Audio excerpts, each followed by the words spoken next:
What is up, guys? Welcome to your 22nd intermediate Java tutorial, and in this tutorial we're going to be going over the init method. And what the init method is it's pretty much, well, it is a method that is inside JApplet, so we inherit it by default, but what we're going to be doing is overwriting it and pretty much putting some stuff in it that we want to happen. So let's go ahead, and I already imported what I need to import and also extend JApplet because you obviously need to do that. And let's go ahead and build a program that takes two numbers from the user and pretty much adds them together and prints out the answer. So pretty much like a little mini calculator. So we first need a private variable, private double sum, because sum, seems like an appropriate variable name. And now what we need to do is overwrite this method init. So public void init, and it doesn't take any parameters. And what init is short for is initialization, or however you say it, irrelevant. And what happens is before your applet even loads or does anything at all, this is what happens first. So if you were building a calculator, before it even started calculating anything, what you need to do is get numbers from them to begin with. So let's go ahead and put string, I'll put fn for first number, and then go ahead and put j option pane. And you guys should know this from, hopefully you've been watching my other tutorials, so I'm not going to go ahead and explain all this.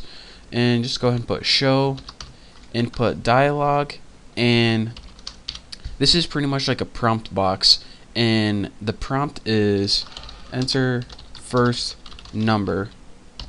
So whatever number they enter, it's going to be stored in the string variable fn, and later we're going to be converting that string into a double. So go ahead and copy this and paste it right below it, and instead of fn, write sn, and instead of first number, write second. So now the first thing we built is we gave them two little dialog boxes, one place to enter their first number, one place to enter their second number. And in case they didn't know, they're going to be adding these numbers together. So now what we need to do is we have two numbers, but they're strings right now, and we can't add strings together. If we do, it just looks like one big string. So what we want to do is convert the strings to a double. So go ahead and put double n1 and set this equal to double dot parse double, and go ahead and write fn in there.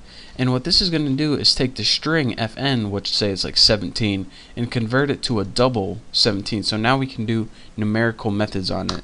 So let's go ahead and just copy this because I'm too lazy to type it all out, and paste this and put n2, and we want to convert the second number sn and n2. So now we can work with numbers instead of strings, which is a whole lot easier if we're building a calculator.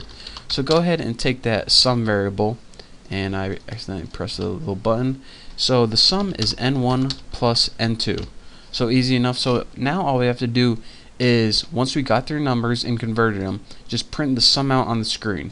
So how we do this with applets again is, and remember this is outside your init method, public void paint, and as your parameter graphics, your G object, so you can draw with it. And what do we want to paint? Call the superclass of paint, which is of course our G object is our argument. And then go ahead and put g.draw string right there, and it takes three arguments. The first one is what do you want to draw, and we'll put the sum is, and just put plus sum, and argument, the two other arguments are where you want it to be. So we'll put 25 and 30, so it appears somewhere in the middle of the screen. So just go ahead, and that's that. So let's run this, make sure you don't have any errors, and I'll go through it one last time. So here's my applet right here. Enter first number 95.8, and enter second number 42. Press OK, and it says in my little applet viewer the sum is 137.8. So pretty sweet. So one last time, here's how it worked. We inherited and extended everything we need to do. Then we created a blank double variable called sum that didn't store anything yet. That's why I called it blank. Then the first thing it does is it goes to this init method, initialize, however you say it. I can't even say it right now. And we pretty much got two variables, fn, which stored the first number, and sn. The thing is, these are string variables, so we had to convert them to numbers. Once they were numbers, we can add them up in the variable called sum, and then once we had that sum, we just print it out using our paint object to draw it on the screen, or graphics object, I guess it would be called. So that's that, and that is how you use the init method to perform whatever you need to perform before the applet actually loads. So that's that for this tutorial. In the next tutorial, we're going to keep building some pretty sweet applets. But for now, thank you guys for watching. Don't forget to subscribe, and I'll see you next time.